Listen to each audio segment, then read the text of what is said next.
Pour nous, c'est pas un spectacle d'un humoriste, quoi qu'on pense de l'humour. Hein, pour nous, c'est un meeting d'extrême droite ce qui va se passer au Zénith. Aujourd'hui, depuis pas mal d'années, Dieudonné, il a abandonné depuis très longtemps la lutte antifasciste. Hein. Il avait commencé à Dreux.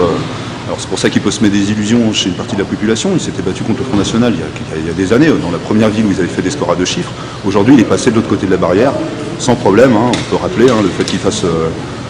qui choisissent Le Pen comme parrain, qui viennent à la fête bleu, blanc, rouge, que le baptême se soit passé dans une église catholique traditionnaliste, qui fasse monter Forisson, qui est un des figures du négationnisme en France, qui le fasse monter sur scène.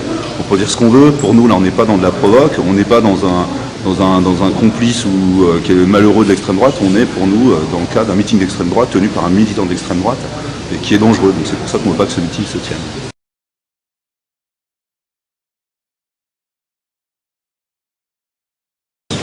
Je pense qu'il y a deux choses. Je pense qu'il y a il a un peu à son crédit son passé, hein, où il avait, comme je l'ai dit, hein, il avait commencé politiquement à se battre contre l'extrême droite. Et il y en a certains qui lui tiennent encore du crédit là-dessus, je pense qu'ils se trompent. Et on est quand même dans une période un peu étrange, où il y a un peu de recul des consciences, où il y a des gens qui font leur formation aussi sur Internet. Hein. Tout ce qui est test conspirationniste aujourd'hui, on le voit, il n'y a pas besoin d'être porté par des mouvements extrêmement importants, il suffit de donner quelques conférences sur Internet et aujourd'hui on a une importance. Et il y a toute une sphère aujourd'hui conspirationniste qui entretient des liens étroits avec les différentes franges de l'extrême droite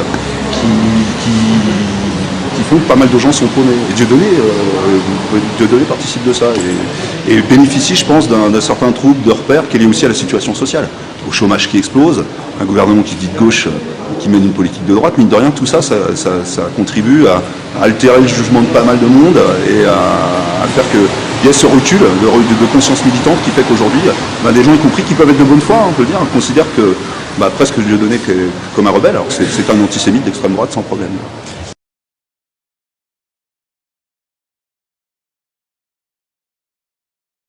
Ce communiqué de presse est un premier pas. Derrière, on fera des actions, on vous préviendra, mais des actions visibles sur Orléans. On fera savoir, nous, pourquoi on pense que ce meeting ne doit pas avoir lieu et pourquoi il ne faut pas y aller. Et après, on met aussi la mairie d'Orléans devant ses responsabilités, parce que ça se passe à Orléans, aux Zénith d'Orléans, devant ses responsabilités. Est-ce qu'ils acceptent ou pas qu'un meeting qui est tenu par un individu qui aujourd'hui fait de la pub à ceux qui nient l'existence des chambres à gaz puisse se tenir. Après, c'est un choix politique des autorités locales.